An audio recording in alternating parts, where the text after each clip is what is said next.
ইল্লাল্লাহ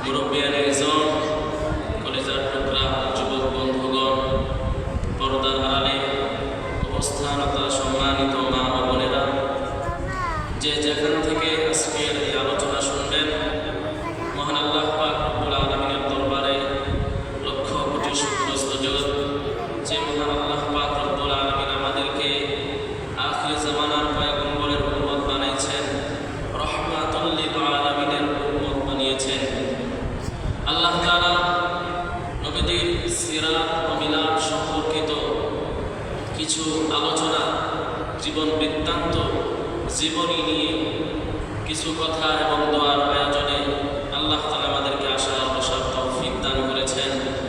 এজন্য সেই মহান আল্লাহ তাআলার দরবারে কালিমাত শুকর আদায় করি, আলহামদুলিল্লাহ। লক্ষ কোটি দরুদ ও সালাম বিশ্ব মানবতার কান্ডারি, মুক্তির দিশারি, সাইয়্যিদুল মুরসালিন, সাইয়্যিদুস সাকালাইন, খাতামুন নবিয়্যিন জনাবে মুহাম্মদুর রাসূলুল্লাহ সাল্লাল্লাহু আলাইহি ওয়াসাল্লাম। সম্মানিত হাজিরিন, আমরা সকলে জানি নবী সাল্লাল্লাহু আলাইহি ওয়াসাল্লামের নবুয়ত, আনুষ্ঠানিকভাবে নবুয়ত প্রাপ্তির পূর্বে 40 বছর নবী সাল্লাল্লাহু আলাইহি ওয়াসাল্লাম মানুষদেরকে যে আদর্শ দেখিয়েছেন, যে নীতি দেখিয়েছেন, যে সুন্দর ব্যবহার করেছেন, নবী সাল্লাল্লাহু আলাইহি ওয়াসাল্লামের আচার ব্যবহার চলাফেরা দেখে কাফেরদের সরদার থেকে শুরু করে মক্কার সমস্ত মুশরিকরা নবী মুহাম্মদকে আল-আমিন, বিশ্বাসী বলে ঘোষণা করেছিল। নবী সাল্লাল্লাহু আলাইহি ওয়াসাল্লামের 40 বছর পর যখন আল্লাহ পাক রব্বুল আলামিন আনুষ্ঠানিকভাবে কোরআন নাজিল করে নবুয়ত দান করলেন, নবুয়ত প্রাপ্তির পর থেকে 13 বছর নবী সাল্লাল্লাহু আলাইহি ওয়াসাল্লামের 23 বছর জিন্দেগি আল্লাহ পাক রব্বুল আলামিন অনেকগুলো বিধান নবীর মাধ্যমে আখির জামানার উম্মত কিয়ামত পর্যন্ত যত উম্মত আসবে সমস্ত উম্মতের জন্য, হেদায়েতের জন্য আল্লাহ পাক রব্বুল আলামিন বলে দিয়েছেন। ইতিপূর্বে আলোচনা হয়েছে আখির জামানায় মানুষ দুইটি কাজ করলেই সঠিক পথে থাকতে পারবে। একটি কাজ কিতাব আল্লাহ, আল্লাহর কিতাবকে অনুসরণ করা। দ্বিতীয় কাজ সুন্নাতি রাসূলিল্লাহ, নবীদের সুন্নতকে অনুসরণ করা। এখানে আরেকটি জানার বিষয়, নবী সাল্লাল্লাহু আলাইহি ওয়াসাল্লাম কিন্তু বলেন নাই যে হাদিসকে অনুসরণ করা, কারণ সব হাদিস আমলযোগ্য নয়, আর এই উম্মত সকল হাদিসের উপর আমল করতেও পারবে না। মহান আল্লাহ পাক রব্বুল আলামিনের দয়ায় নবী সাল্লাল্লাহু আলাইহি ওয়াসাল্লাম সুন্নতের উপর আমল করতে বলেছেন, যেভাবে সাহাবায়ে কেরাম আমল করেছেন। আল্লাহ তাআলা নিজেও কোরআনের আয়াত নাযিল করেছেন, তোমরা সাহাবায়ে কেরামদের মতো ঈমানওয়ালা হও। সাহাবায়ে কেরামদের মতো যদি ঈমানওয়ালা হতে পারো তাহলেই তোমরা কামিয়াব হতে পারবে। সম্মানিত উপস্থিতি, জনাবে মুহাম্মদুর রাসূলুল্লাহ সাল্লাল্লাহু আলাইহি ওয়াসাল্লাম কেমন নবী ছিলেন, কেমন রহমতের নবী ছিলেন এই উম্মতের জন্য।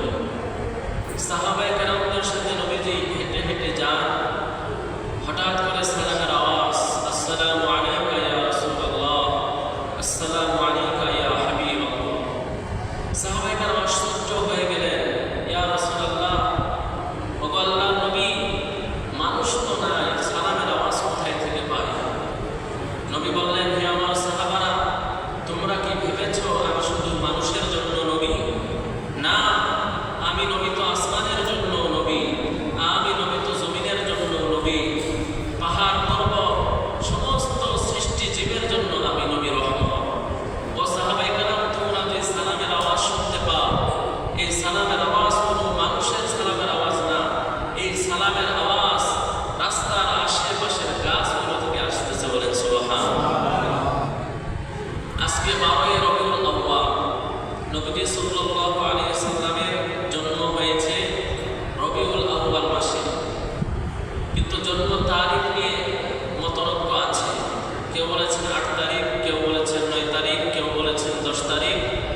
এখন আপনারা জবাব দিবেন, মাছ পাওয়াতে যে খুশিটা ছিল, মাছটা তার হাতে কামড় দিয়ে চলে গেল, এখন কি খুশিটা আছে?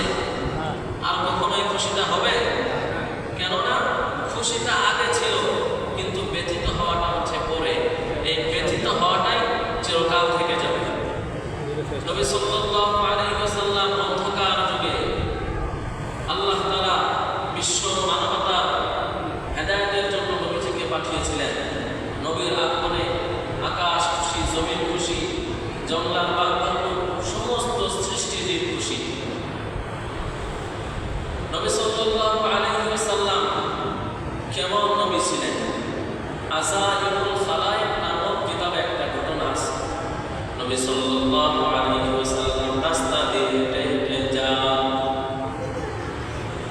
হঠাৎ করে দূরে একজন ইহুদি সাপুরি সে রাস্তা দিয়ে আসে। ইহুদি সাপুরি নবীর চেহারা দেখা মাত্রই থমকে দাঁড়িয়ে যায়। ইহুদি সাপুরি আবার মনোমগ্ন হয়ে নবীর চেহারার দিকে তাকায় আর মনে মনে ভাবে, এত সুন্দর চেহারা মানুষ আরবে কোনোদিন দেখি নাই। ইহুদি আবার হেঁটে হেঁটে নবীর সামনে এসে দাঁড়ায়। আসাইবুল খালায়েক নামক কিতাবে নবীর পরিচয় দেয়, নবী আমার কেমন নবীর উম্মত আল্লাহ পাক রব্বুল আলামিন বানাইছেন। ইহুদি সাপুরি আবার নবীর সামনে এসে দাঁড়ায়, প্রশ্ন করে, মান আনতা, আপনি কে? নবী আমার মুচকি হাসি দিয়ে ডাক দিয়া বলে, ও ইহুদি, আমি আমার নিজের পরিচয় আমি দিব না, তোমার হাতের সাপটারে যে গাও সে আমার পরিচয় দিয়া দিবে। আল্লাহ পাক রব্বুল আলামিন সেই সাপের জবান খুলে দিয়েছেন। ইহুদি আবার তার সাপ হাতের সাপে জিগাইয়া, আসওয়াদ, হে কালো সাপ, সামনে যে লোকটা দাঁড়িয়ে আছে তুমি তারে চিনোনি? এই কথা বলার সঙ্গে সঙ্গে তার হাতের সাপটা জিহ্বাটা বের করে ফানা ধরে ডাক দিয়া বলে, ওয়া মুহাম্মাদুর রাসূলুল্লাহ, তিনি হলেন আল্লাহর রাসূল। ইহুদি আবার সাপের জবান কথা শুনে সে আশ্চর্য হয়ে গেল, সে আল্লাহ রাসূল, আল্লাহ আবার কে?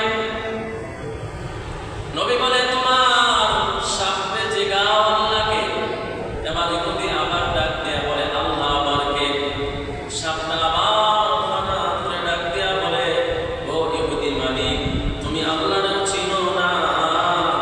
যে জমিন দিয়ে তুমি চলো, যে জমিনের ভিতরে তুমি চলাফেরা করো, উপর দিকে তাকিয়ে দেখো আসমান, আসমানে খুশকের হুয়া বন গিয়া, আসমান পে সুদুদার জায়গা। ও ইহুদি মালিক, তুমি যেই জমিনের উপরে দাঁড়িয়ে আছো, জমিনের উপরে আসমান, তাকায় দেখো আসমান খুবই বিহীন ঝুলায়া যিনি রাখছেন তিনি হলেন আল্লাহ। ও মুসলমান, কেমন নবীর উম্মত আল্লাহ পাক রব্বুল আলামিন বানাইছেন। নবী আমার মেরাজে যায়, চতুর্থ আসমানে হযরত ইদ্রিস আলাইহিস সালামের সাথে দেখা। ইদ্রিস আলাইহিস সালাম নবীজিকে স্বাগত জানায়, মুবারকবাদ জানায়। আল্লাহ নবী পয়গম্বর ডাক দিয়া বলে, ইদ্রিস, আল্লাহ পাক রব্বুল আলামিন তোমার উপরে অনেক দয়া করেছেন, মায়া করেছেন। আল্লাহ পাক রব্বুল আলামিন তোমাকে জিন্দায় আসমানে উঠিয়ে নিয়েছেন। আল্লাহ তাআলা তোমাকে জান্নাত দান করেছেন। ইদ্রিস আলাইহিস সালাম ডাক দিয়া বলে, মায়ার নবী, আল্লাহ তাআলা আমাকে আসমানে উঠায় নিয়েছেন, জিন্দায় আসমানে উঠায়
সারা কিছু দেখতে চাই না।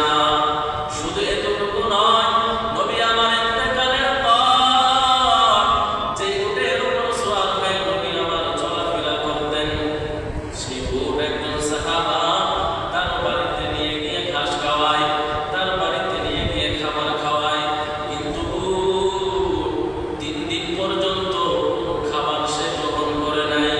যতদিন বেঁচে ছিল শুধু চোখের পানি, শুধু চোখের পানি। শুধু তাই নয়, নবীজির প্রিয় সাহাবী হযরত বেলাল কেমন মুহাব্বত নবীর সাথে। নবী ইন্তেকালের পরে বলে যে শহরে নবী নাই, আমি বেলাল সেই শহরে থাকতে চাই না। এবার বেলাল পাগলের মতো ঘুরে ঘুরে বেড়ায়, কোথায় গেলে নবীরে পাওয়া যাবে, কোথায় গেলে রহমাতুল লিল আলামিনের দেখা হবে। দীর্ঘদিন পর আবার মদিনায় এসে হাজির, নবীর সন্ধানে নবী নাই। হযরত বেলালকে দেখে মক্কার সমস্ত মানুষগুলো বের হয়ে গেছে। ডাক দিয়া বলে, বেলাল, নবীর বিরহ বেদনা তুমি এখনো ভুলতে পারো নাই, আমরাও ভুলতে পারি নাই। ও বেলাল, কতদিন হলো তুমি নবীর নামে আযান দাও না। বেলাল, তুমি অনেকদিন পরে আসছো। ও বেলাল, তোমার কণ্ঠে আযান শুনতে চাই। হযরত বেলাল ডাক দিয়া বলে, রে মদিনাবাসী, যে শহরে আমার নবী নাই, সেই শহরে আমি আযান কাকে শোনাইব? কোনোভাবে বেলাল আযান দেয় না। হাসান আর হুসাইন নবীজির কলিজার টুকরা নাতি উপস্থিত হয়ে গেছে। এবার নাতি ডাক দেয়া বলে, ও নানা, প্রিয় সাহাবী বেলাল, ও বেলাল, আপনি একটু আযান দেন, আপনার কণ্ঠে আযান শুনতে বড় মনে চাই। এবার আযান দেওয়ার জন্য বেলাল মিনারে দাঁড়িয়ে যায়, আল্লাহু আকবার বলে আযানটা শুরু করে দেয়। শরীরটা কাঁপতেছে, আযান তো নবী আমার শুনবে না।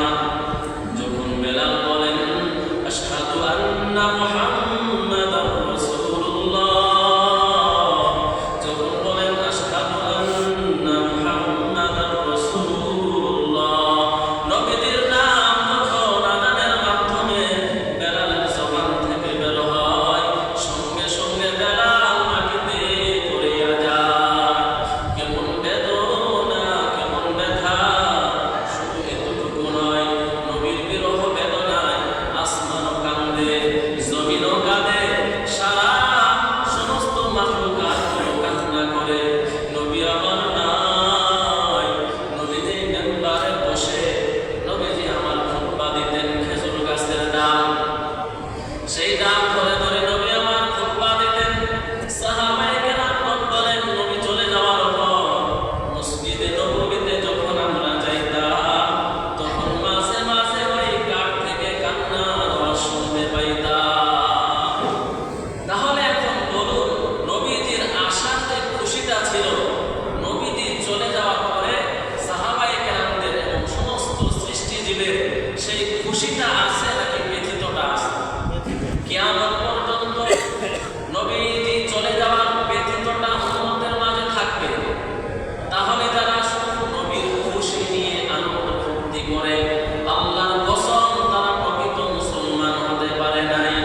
প্রকৃত মুসলমান হবে তারা যারা নবীজির আদর্শ মানবে, নবীজি চলে যাওয়ার ব্যথায় ব্যথিত হয়ে নবীজির উপরে বেশি বেশি দুরূদ সালাম প্রেরণ করবে। আল্লাহ নবী সাল্লাল্লাহু আলাইহি ওয়াসাল্লাম দুনিয়ার বুকে কত কষ্ট করেছেন, কিন্তু উম্মতকে ভুলেন নাই। উম্মতের মায়া, নবী আবার দুনিয়াতেও আসছেন উম্মতের কথা বলে বলে। সারাটা জীবন উম্মতি উম্মতি বলে কাটছেন এবং চলে যাওয়ার সময় উম্মতকে ভুলে নাই। কেমন মায়ার নবী, কত কষ্ট করেছেন আপনার নবী। আমার নবী আমার মা নাই, বাবা নাই, এতিম। দিনের দাওয়াত দিয়ে নবী আমার মাঝে মাঝে ফাতেমার বাড়িতে যাইতেন দেখাশোনা করার জন্য। হঠাৎ করে নবী আমার একদিন যায়, ফাতেমার বাড়িতে গিয়ে ডাক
নবী ডাক দিয়া বলে, ও মা, আমার চোখে পানি না, তোমার ঠোঁটটা কেন শুকনা শুকনা দেখা যায়, মনে হয় কয়েকদিন ধরে তুমি কিছু খাইতে পারো না। ফাতেমাও কান্দে, নবীও কান্দে। ফাতেমা ডাক দিয়া বলে, বাবা, আজকে 3 দিন ধরে আমাদের বাসায় আগুন জ্বলে না, চুলার ভিতরে কোনো খাবার নাই, আমি খাইতে পারি না, আমার কোন কষ্ট।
শুনি কেমন নবীর উম্মত বানাইছেন।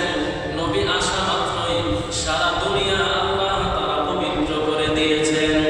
আল্লাহ রাসূল সাল্লাল্লাহু আলাইহি ওয়াসাল্লাম বলেন, আখিরি জামানার উম্মত মান তামাসসাকা বিসুন্নতি ইনদা ফাসাদি উম্মতি ফালাহু আজরুহু মিআতা শাহীদ।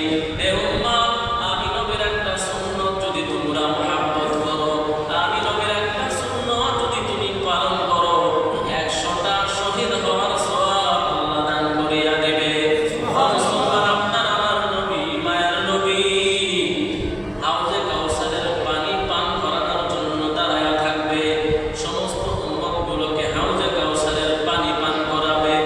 এমন বরকতের পানি, এক মস্ক পানি খাওয়ার পরে আর কিয়ামত পর্যন্ত তার পিপাসা লাগবে না, পানি খাওয়া লাগবে না।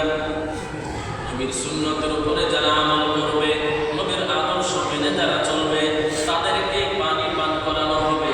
এমন একটা ভয়ঙ্কর অবস্থা সেখানে হবে।